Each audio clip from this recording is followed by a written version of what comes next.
Shrimate Siddheswarupananda Paramhamsa iti namine. Namo Bhaktivedanta Swami namine Gaura Karana Swarupaya Radha Krishna Prastayate. Vanchakalpatubhyascha Kapasindubhya evacha Patitanam Pavanevyo Vaishnavebhyo Namo Namaha. Bhaja Shri Krishna Chaitanya Prabhu Nityananda Shri Advaita Gadadhar Srivasadi Gaur Bhaktivinoda. Hare Krishna, Krishna Krishna, Hare Hare, Hare Ram, Ram Ram. All right, all you boys, you little boys, and you bigger boys, if you want to talk, go outside. If you want to say anything, go outside. Same goes for you girls. It's okay to talk. I have no problem with that. But please, take it outside, okay? Hope that's good. You two, too. You're already talking.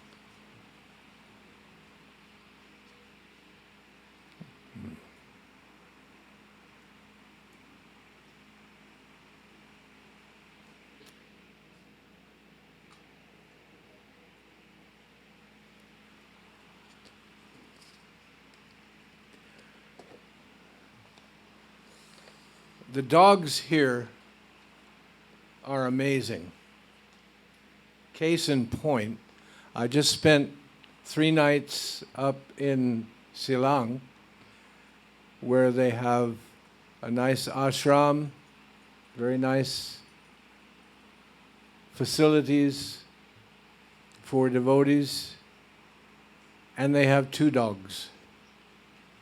And those dogs have no discipline whatsoever. They come in the temple, they roll around on the floor, they scratch the ticks off their body. I don't know if they're ever washed, but Japadas was not pleased. He said the dogs should never be in the temple. And from day 1 that I came here, these dogs know. Oh, you come right up to the edge, but you don't go inside. They're very well disciplined, very well trained, as any saintly person should be. But when Boying was talking about the nature of a devotee, I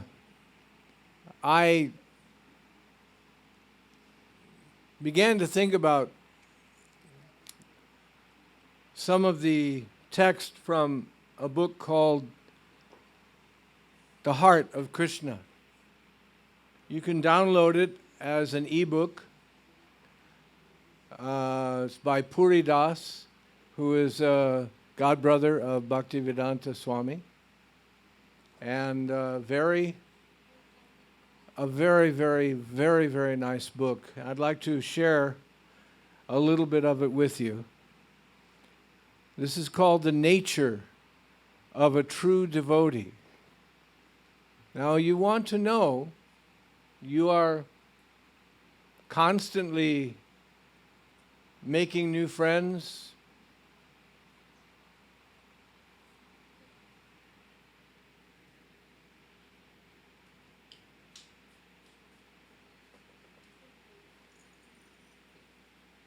Go outside.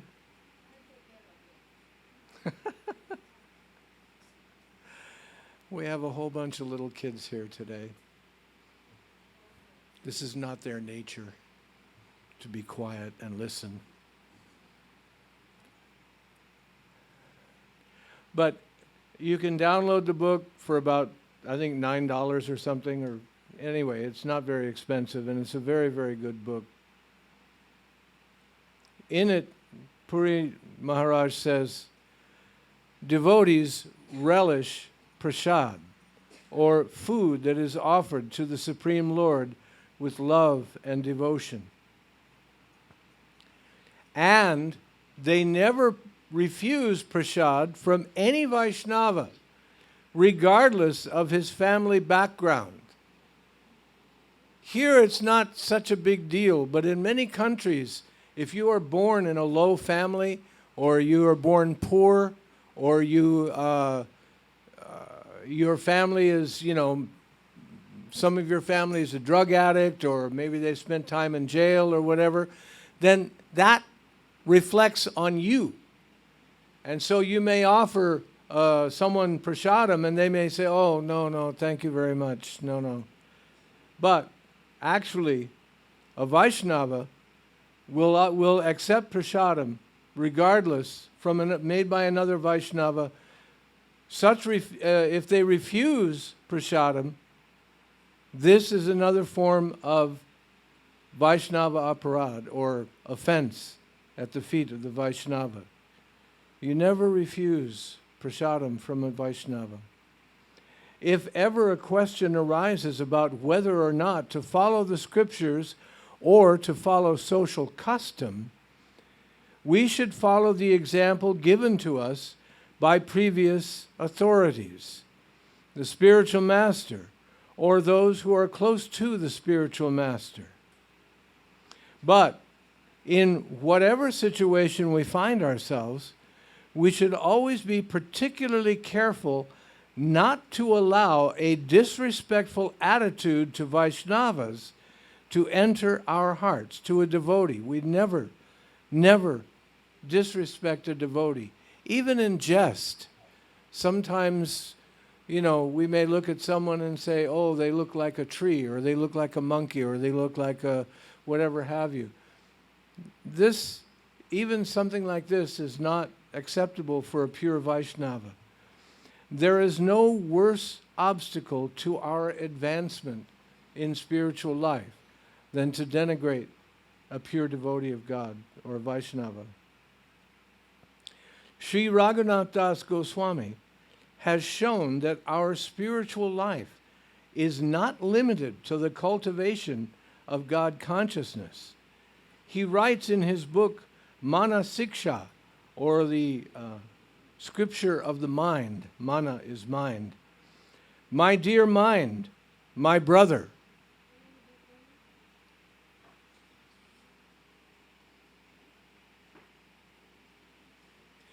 My dear mind, my brother. I humbly bow before you, and I beg you to please give up your pride and surrender fully to Sri Guru Dev. Surrender to the spiritual abode of Braja Dham. Can be right here. Surrender to the residents of Braja and to all the Vaishnava devotees of the Lord.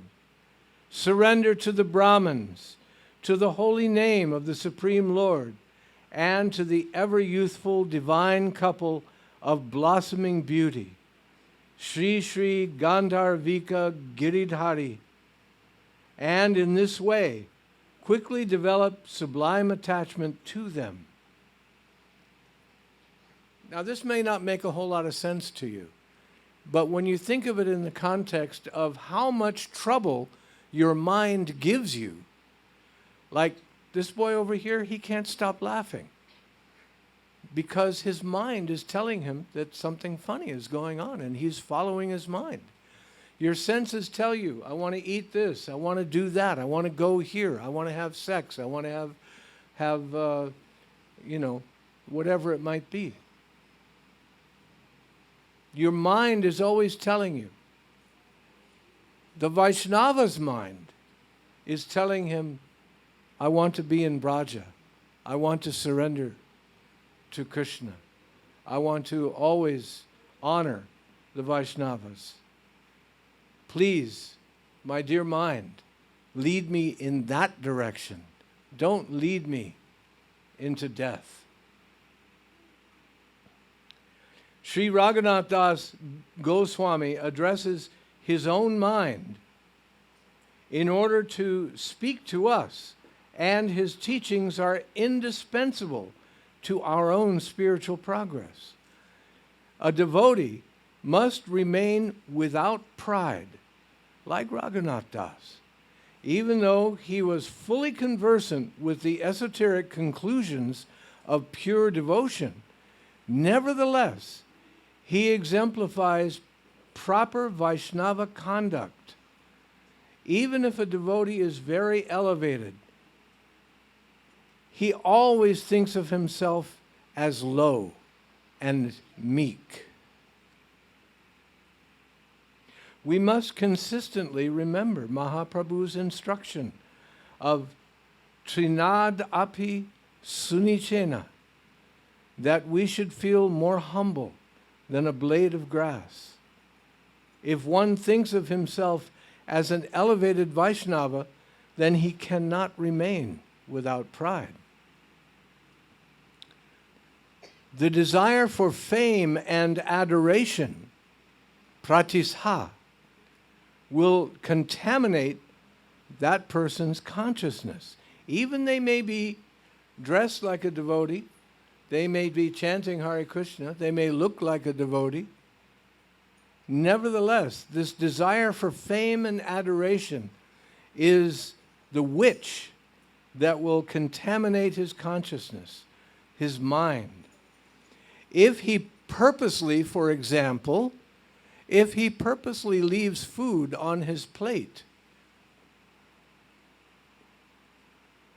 and as remnants for others to eat as prasadam, his consciousness will become weighed down by arrogance. In order to avoid such pitfalls, a Vaishnava, a devotee, must always think of himself as humbler than the blade of grass. A humble disciple of his spiritual master, who is simply accepting the worship upon his guru's behalf, not for himself. Once the devotee is able to free himself and feel himself to be an insignificant servant, then nothing will divert him from the path of Sudha Bhakti. His heart will always shine with humility. You want to share? You want to tell me what it is? I guess not. A devotee's heart will always shine with humility, and there will be no room for the darkness of deceit. To feel pride internally while making a show of humility is dishonest and absolutely foreign to a pure devotee of God. It's something we must always remember. I've seen this happen time and time again among many disciples.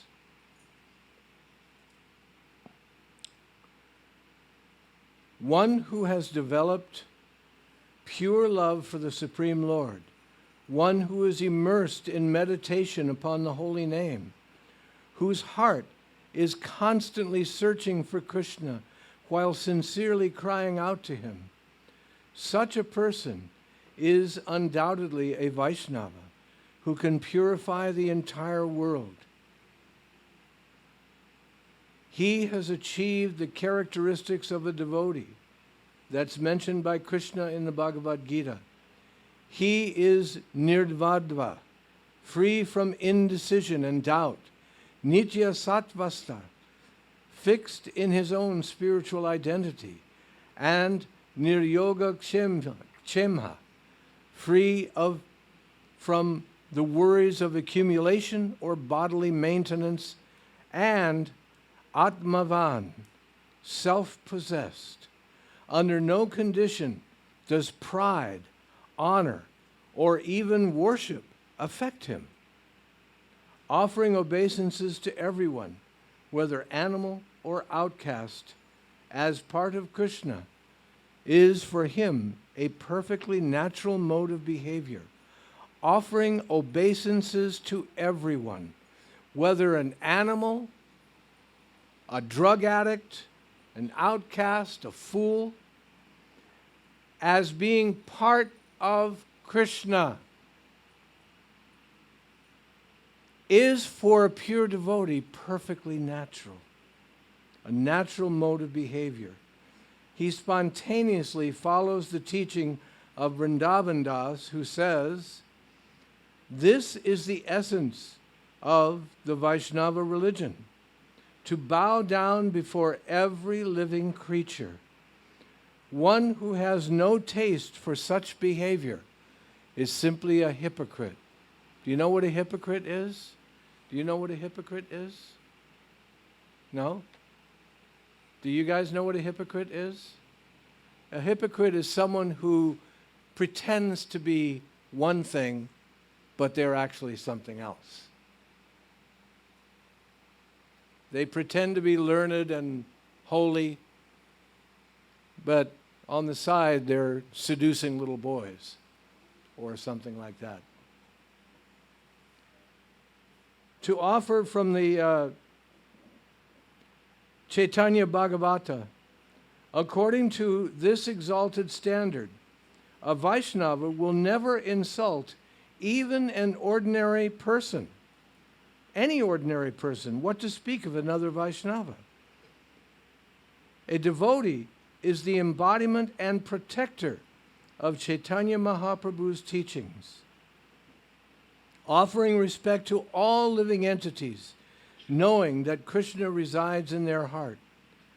If we can emulate such an elevated mood, then, by the mercy of the pure Vaishnava, we can acquire the great fortune of relishing the nectarine ocean of pure devotion.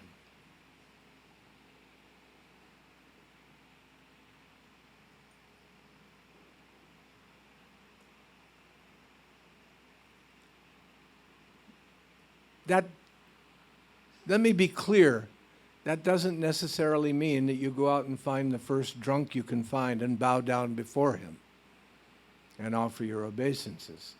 In your heart, you respect that Krishna is in their heart. You look at the dogs here. Again, it doesn't mean that you tell them to come into the temple. No. They are by nature not clean. But in your heart of hearts, you respect them as part of God.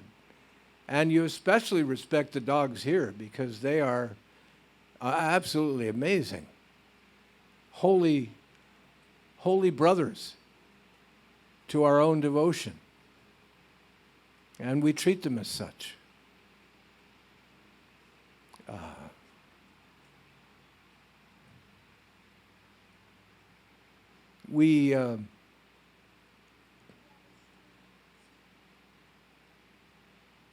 Because Vaishnava philosophy and the way that we live is so elevated.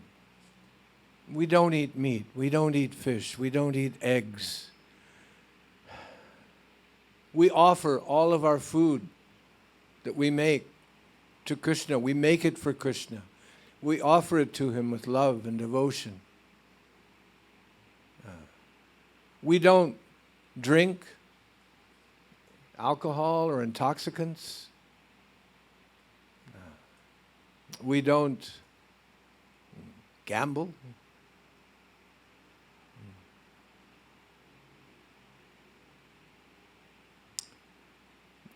We don't go to the whorehouse and pay for sex or have some kind of illicit sex with someone we hardly know.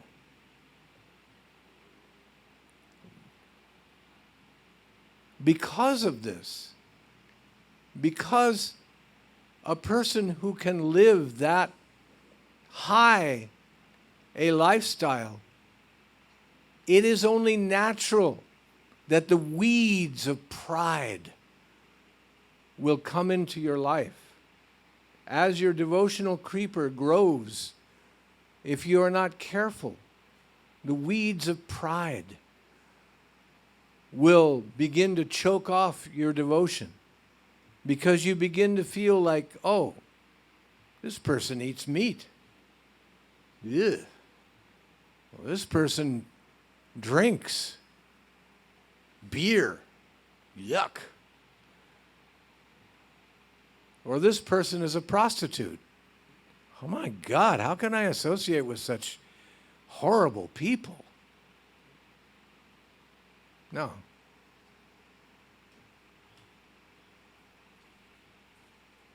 Haridas Thakur gave us the example of what to do when approached by a prostitute. Turn her into a devotee.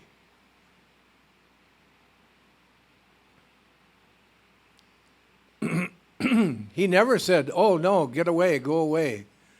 I don't want you here. You and your sexual intrigues and everything. No, he said, I will satisfy you as soon as I finish chanting my rounds. He never said, you know, I won't have sex with you because I'm above that. In fact, he said basically, he implied that he would.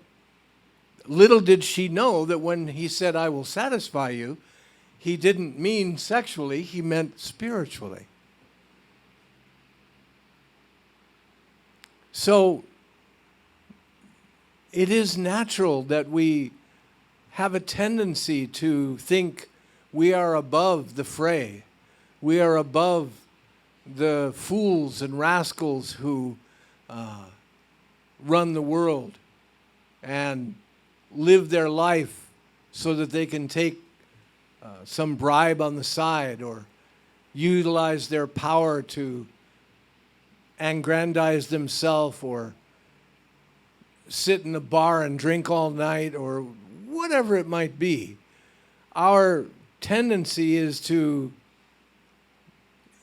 because we don't do that, we tend to think, oh, I am above that. I am above him or her.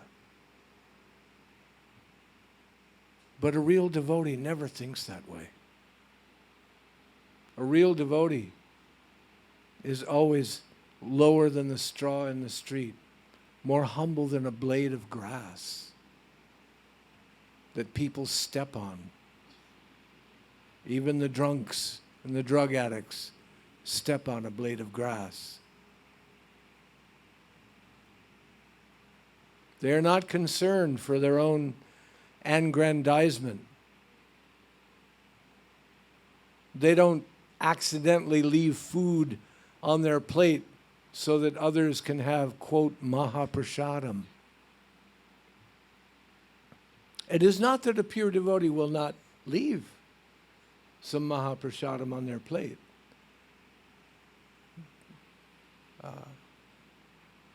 But this is a distinction that is very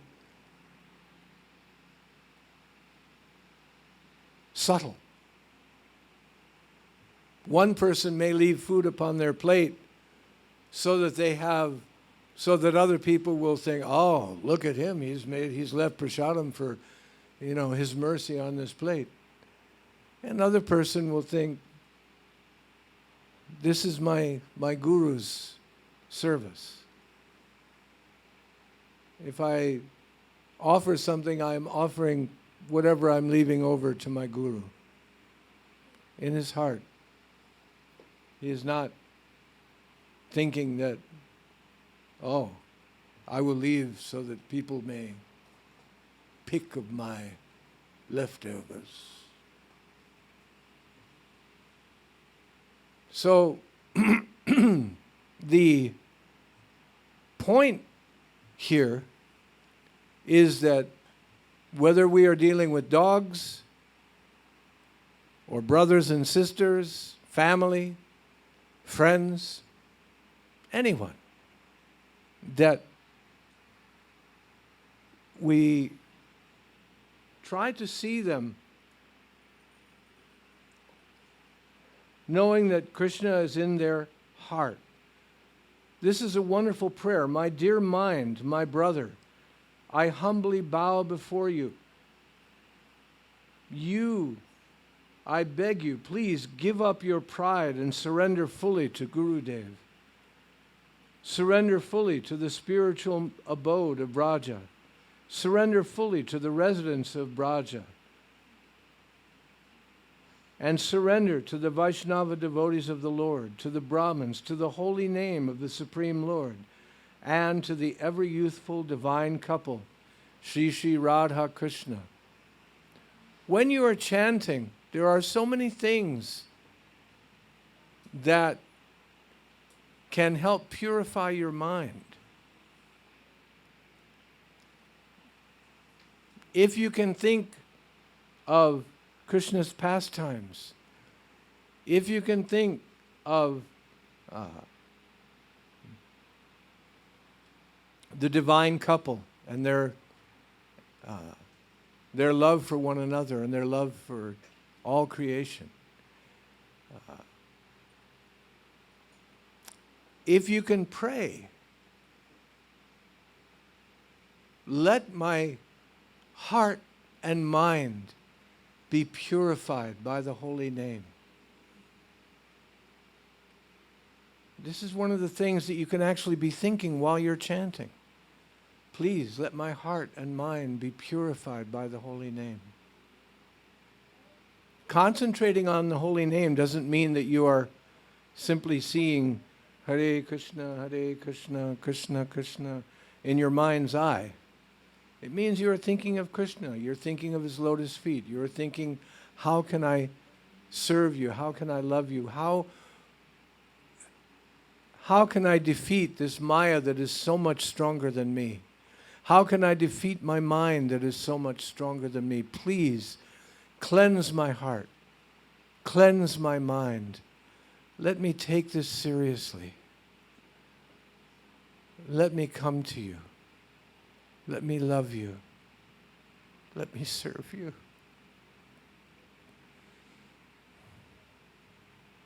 And in that way, you can really begin to please your Guru. Okay? Namaste. Are there any questions? Come on, questioners over there. You guys are supposed to have questions.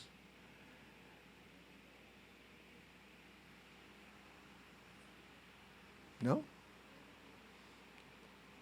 It's so wonderful. After I finish speaking, everybody understands everything perfectly. They must, otherwise there would be so many questions. So it's great. Namaste. Thank you. Oh, you have a question? Okay.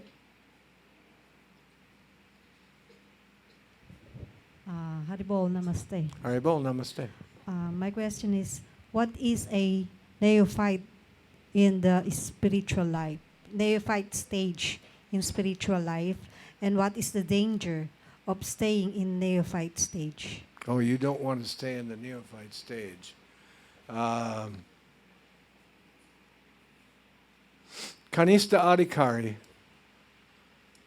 is the neophyte stage. When you have no attraction to Krishna, and you're simply doing it because your spiritual master told you to do it. You're chanting because he told you to do it. You're offering the food because he told you to do it. You're reading, but it really doesn't really sink in. You're not feeling Krishna. And in this stage, something happens you don't understand, something happens you think God has turned against you all of a sudden, and you say, well, screw this. I'm going to go do something else. You can fall down from this neophyte stage, the Kanista Adhikari stage, very, very easily with, minimum provocation. Or what's more common is that someone in this Kanista Adhikari, this neophyte stage of devotion, begins to think, oh, I'm leading chanting. Everyone is following me. I am everybody thinks I am a great devotee. They let me lead class. They let me, they want me to speak. They want to hear me talk. And their life is finished because of the pride that they've allowed the weeds of pride to grow around their devotional plant, their devotional creeper. And this arrogance and pride is, it's so prevalent among not just Vaishnava devotees, but in churches. And we get this. We all, as human beings, we have this tendency to want to be revered. We have this natural thing because we are little bitty gods. We have a tendency to want to be the big god.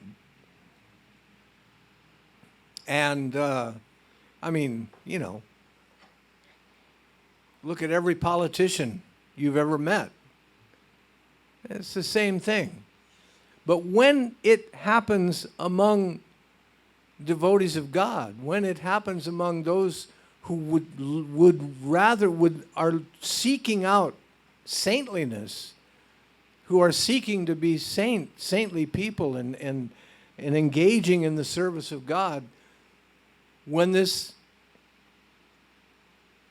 snake of pride and arrogance come into their life, their spiritual life is ruined, unfortunately. It's very difficult to overcome. But one must try to attain. That's what I'm saying. When you're chanting, you're not thinking of, oh, what am I going to do? What's in the refrigerator? Who am I going to meet with? What is my business? How much money am I going to make? When you're chanting, if you can't think of Krishna in Vrindavan or the pastimes of Radha and Krishna, or if you can't necessarily, as I said, picture the name of God in your mind, then, pray. You can pray. Please purify my mind. Please. And the whole secret is to understand that you cannot do it. You have no power. It isn't you. It's Krishna. If you want me to be your devotee, please purify my mind, purify my heart, cleanse my life. Let me engage in your loving devotional service. Not just devotional service, but loving devotional service. Engage me in your loving devotional service. Whatever you want, let me do it with a full heart, without question, simply to love you. I am not in charge. Krishna is in charge. And again, our tendency is to think, I can do it.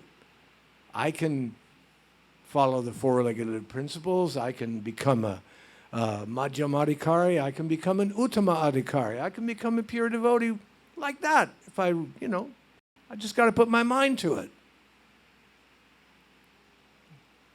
That's not the case.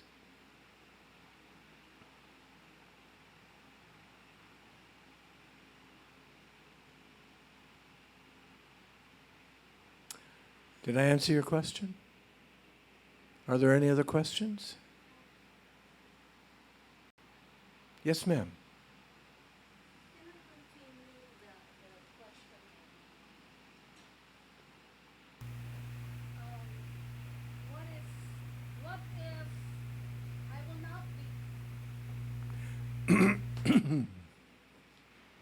Thank you. Namaste. Haribo. What if, in this case, I am already 61, my body is 61. You're so What young. is still. What if I will not be able to reach the Ottama Adhikari? And I met, for example, a scenario that I met an accident. So, what can happen to me? You could die tomorrow. Oh, I could die tomorrow. yeah. But So what happens to your devotional service, yes, right? that's it. There is no loss or diminution. Krishna even says in the Bhagavad Gita that whatever stage you have attained in your devotional service, you will pick up from that point in your next life. There's no actually stopping me. There's no stopping you Really? except you. You can stop you. Okay. Thank you. You sir. know, if you stop asking Krishna's permission, if you begin to, again, become prideful, become arrogant, begin to think that, oh, I can do it, I don't need any help, I'll just become Krishna's pure devotee, and everybody will bow down to me, if then you have stopped your spiritual life. So you can stop you, but your devotional creeper will go on. That's how you've gotten here. You failed to complete your devotional service, to complete your understanding of Krishna in your last life, and that's why He's given you the opportunity to move on and for you to actually meet your guru and actually advance more. If you die tomorrow, you will pick up where you left off. Don't worry. Haribo. Any other question? Thank you very much for asking so many questions. I appreciate it. No? Namaste. Thank you. Haribo.